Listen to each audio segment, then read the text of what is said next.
Welcome, my name is Neil, and today for the second tutorial we will be moving our JavaScript inside an HTML document and running it inside script tags, which is also called inline. We'll enable the live server package and test out some code, and we'll also write out to the web page or the document as described in the DOM, which is the document object model, which we'll look at in more detail later on. Okay, so with the console, every time we reload the page, the console updates and everything is cleared. So obviously we want some persistency with what we're doing. So to begin with, we're going to work within an HTML document.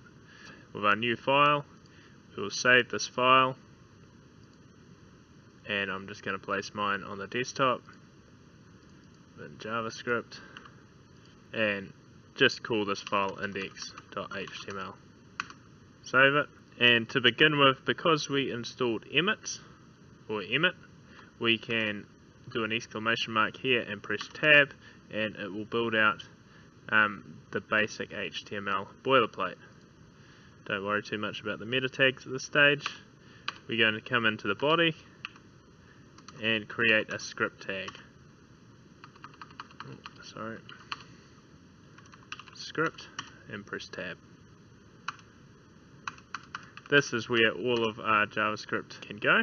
So if we do the same sort of thing here, if we do an alert, say hi there,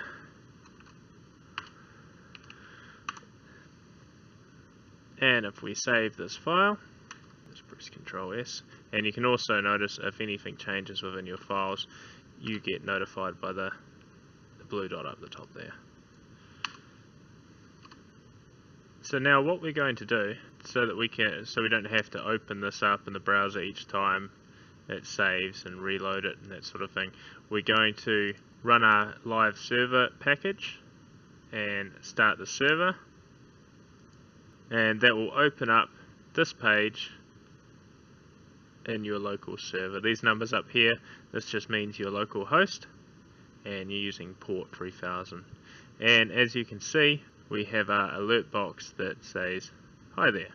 Also comment this out, so the comment is 2 forward slashes, and we can also do some of the operations we did before. So let's do that with the console log. Let's do some maths operations.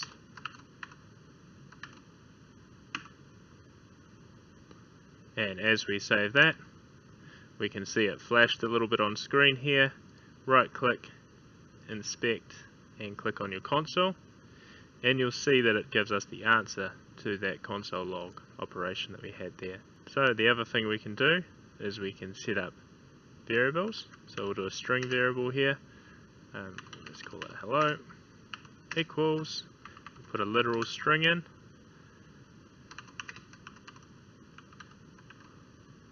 and we'll end that with a semicolon. And if we save that now, we don't get anything displayed because we're just saying hi there is set up within inside this hello variable. To display it, we'll use the console log again,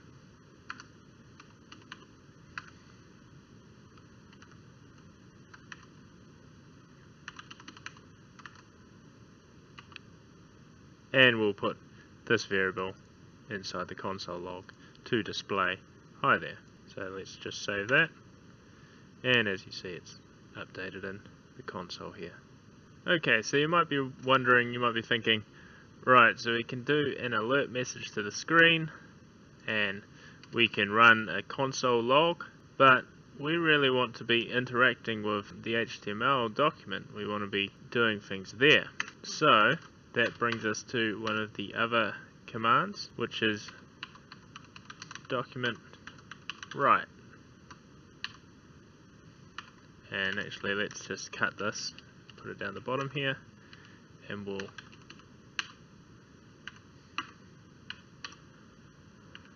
display our variable that we created earlier. So let's save this, and we've got hi there. So if we have a look at our elements, we can look in the body and we can see that text placed in here. And as you can see, we have got all the JavaScript code within the inline here, so it's not server-side at all. Everything that you write out is pretty much can be accessed. So you wouldn't want to put any passwords or anything secret within your variables.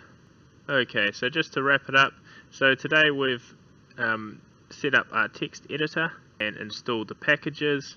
We have got our live server running, so everything updates. We've got emmet there to set up boilerplate and make HTML development a bit quicker. And we've also looked at the console here, so inspecting and going over to the console and writing commands within the console. And we've also looked at adding that same functionality that we're writing into the console into our own HTML file. And in the next video we'll take all this code out and we'll put it into our own JavaScript file, just so we don't have a mix of HTML and JavaScript. So thank you very much. If you enjoyed the video, please put a like and subscribe.